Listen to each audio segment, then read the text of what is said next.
One of London's largest engineering projects is the Thames Tideway. As laborers dig another sewage burrow underneath the city, they have the potential chance to track down lengthy covered bits of history.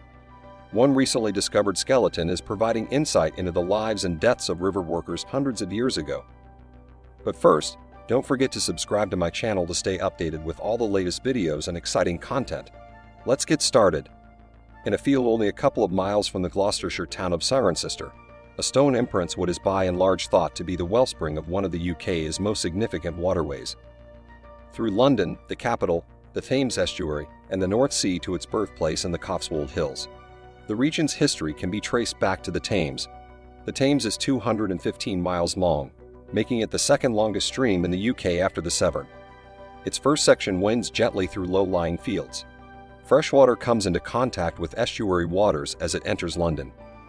The presence of the sea causes the tides to become stronger and deeper there. One of the reasons the Thames Barrier was built in 1982 is because of how strong the tides are. Its motivation is to shield focal London from floods, and earlier many years individuals have passed on account of the mix of elevated tides and elevated precipitation. Taking everything into account, the river has always been dangerous. The first settlement that the Romans established on the Thames served as a port. From the Saxons to the Normans to the Tudors, it was used and developed for hundreds of years. It developed into a middle for exchange and for building ships. The Roman settlement was originally known as Londinium. It is now known as London, which is one of the world's most well-known cities. The history of London is closely related to that of the Thames, and the city's importance as a port predates its importance as a capital. Before the railroad became popular, the river was a road in and of itself. People and goods would travel from one bank to another by boat instead. The entire city was connected by a single bridge for many years. In 1858, the number of inhabitants in London had developed to more than 2.5 million, and essentially all of those individuals discarded their loss by dropping it in the Thames. As a result, the waters could contain anything from food to chamber pot waste to human and animal bodies. So it's no big surprise it became known as the incomparable smell. Many individuals additionally utilize the Thames as their principal wellspring of drinking water. MP's poor hygiene contributed to the rapid spread of diseases like typhoid and cholera. Future Prime Minister Benjamin Disraeli addressed MPs and stated that the noble river that had been associated with the most noblest feats of our commerce and the most beautiful passages of our poetry had really become a Stygian pool reeking with ineffable and intolerable horrors. The stench in the House of Commons was so unbearable that they suspended Parliament. A bill to address the issue was debated and passed in just 18 days. The Metropolitan Board of Works received funds as a result of the bill. Because of this, it was given the authority to start a huge engineering project that was unlike anything else that century. Joseph Basil Jett, who designed London's first sewer system, was selected to lead the project. The problems with sewage in the river did not end with this. Most of the wildlife on the Thames was either already extinct or in danger by the 1950s. In the 1960s, a series of major repairs made it possible for at least 125 species of fish and other marine animals like seals and otters to live in the Thames. Today, emptying waste into the Thames is the only way to keep the sewers from flooding the streets when it rains. After so long, individuals actually utilize the stream as an unloading ground for anything they don't need. Since the times of Basil Fly, London has become even greater. Thusly, its 150-year-old sewer framework is battling to adapt, which is the reason the Thames Tideway project was started. The goal of the project is to construct a brand new super soaker tunnel beneath the Thames that can handle the excess waste from 24 construction sites in east to west London. The tunnel, which will be nearly 16 miles long and help remove millions of tons of waste that would otherwise pollute the river, is expected to be finished in 2024. Getting rid of sewage isn't the only goal. In fact, the designers want to help London in every way they can. This implies associating individuals and designing from the past to the present. Art projects, educational programs, helping river wildlife, and human communities that live, work, and play along the river are all examples. The Thames Tideway has aggressive points. Despite the fact that the Thames Tideway is brand new, the developers are also drawing inspiration from London's past to connect it. To try not to additional clog and contamination on London's bustling streets, they want to move as much stuff as they can by river, just like people did in the past. Archaeologists from Mola Headlands Foundation are only one of the gatherings assisting with the Thames Tideway. They are experts in urban archaeology and assist with construction sites. Their previous projects include the Olympic Park site in 2012 and a variety of major roads and railroad lines.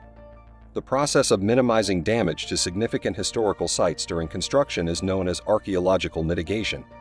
It guarantees generally critical structures and curios are recorded and, if conceivable, protected. MOLA's involvement in the Thames Tideway project began when it made a contribution to the project's environmental impact assessment, which focused specifically on the historical environment. Through geological and field investigations, it assisted in providing advice on archaeological mitigation and located the significant archaeological sites along the proposed tunnel route. In 2016, MOLA was then decided to do the relief work itself that reviewed the shore, recorded any noteworthy structures, and started a progression of archaeological unearthings. The objective was to investigate the history of the river in a way that had never been done before, including how the people who had lived there over the centuries had shaped it. At the Tideway's Chambers Wharf site, workers were preparing a shaft for further tunneling on the day of the discovery. The muddy embankment that used to be the Vermont seawall is now a nearby structure made of wood supports. As work on the passage frequently happens on the banks of the Thames, it's not unexpected to find things cleaned up or covered by the waterway. This contributes to the significance of archaeological mitigation. More than just a Roman coin or a piece of pottery, this particular find contained a human skeleton. The skeleton was found lying on its front with its head turned and one arm bent above it. This could mean that the man fell into the water while standing on Bermondsey Wall, or that he was pushed, but we won't know for sure because it would have been hard for him to get out of the mud before he drowned. The fact that the man had not been formally buried is one thing that experts do agree on. He wouldn't have been lying in such an odd position if he had been. Additionally, there was one particular feature of the skeleton that caught the eye. They would not have expected to find it in a grave, and it was the most unusual part of the find. It's not whenever a body first has been found by the Thames, suffocating mishaps and suicides are normal. However, this body had a unique historical significance and came from an unlikely location. The boots, which enable archaeologists to date the skeleton, had outlived the man's other clothing and were notable for their design and quality. Since the additional clump soles at the back and front serve as reinforcement, the flat single sole design does not have a heel. Before or during the Tudors' reign, this type of boot is most likely made in the 15th or 16th centuries. They are not typical of the footwear found at the time, despite this evidence. Leather makes up the majority of the boots. The flax string that sews the cowhide quarters together is wax, and there are no clasps. They are extremely uncommon due to their knee-length reach. While knee-high boots are truly unusual, archaeologists have found shoes from the same period, including ankle boots. Experts are aware of the boots' rarity because there are few pictures of people wearing them in portraits and illuminated manuscripts from hundreds of years ago. They believe that this man may have worn Wellington boots like waiters do today. This suggests that he worked in the marine industry. The boots are straightforward yet tough, so they were most likely working boots for regular use. Plant lining in the base is presumably generally utilized for warmth and solace, while holding up in the stream's cold waters. The explanation that the archaeologists don't think it likely that he was covered in the boots is that such valuable footwear made of such significant cowhide would presumably have been profoundly sought after another person would most likely have guaranteed them for themselves, assuming they had seen a dead man wearing them. The archaeologists know that Tudor men wore knee-high boots in one location. The English navy was greatly expanded by Tudor King Henry VIII between 1510 and 1515. The largest of his new ships, the Mary Rose, was his favorite. Unfortunately, a strong wind gust caused her to flip over and sink in 1545. The Mary Rose's final remains were finally lifted from the water in 1982. Among its many saved treasures was a copious stockpile of knee-high boots probably worn by mariners. This backs up the idea that the water was where the skeleton found at Bramand was worked. This does not necessarily indicate that he was a sailor. There are other possibilities, such as being a fisherman or a mudslinger. Mudlockers are people who spend their days searching for potential valuables by wading through the mud of the riverbank. Mudlarking really took off in the 19th century when scavengers tried to make money from anything they could find on the Thames. Their finds included ancient flint tools, Roman coins, pottery from the 16th century, and a padlock from the 19th century. Obviously, there is likewise the gamble or rush that you could track down a skeleton. Around the Thames, mudlarking is still a popular pastime. The principal center is never again around making a fortune, however, on tracking down curios of verifiable importance. You only need a permit from the Port of London Authority, a bucket, travel gear, and muddy-resistant footwear. An osteologist, also known as a bone specialist, conducted the man who wore the boots analysis. According to her findings, the man lived a physical life. His spine and left hip were both affected by a joint degenerative disease. The few old wounds, including a recuperated broken nose, might have been from his life as a youngster. In the interim, there was proof of injury to his head. Also damaged were his teeth. They showed grooves that might have been brought about by holding or pulling something in his teeth. Again supporting the marine worker theory, fishermen might use this method to carry a rope. It's hard to tell if the man was older than 35 or younger. 40 would have been old age for a Tudor man. As numerous as 14% of infants kicked the bucket before they were a year old as a result of unfortunate circumstances.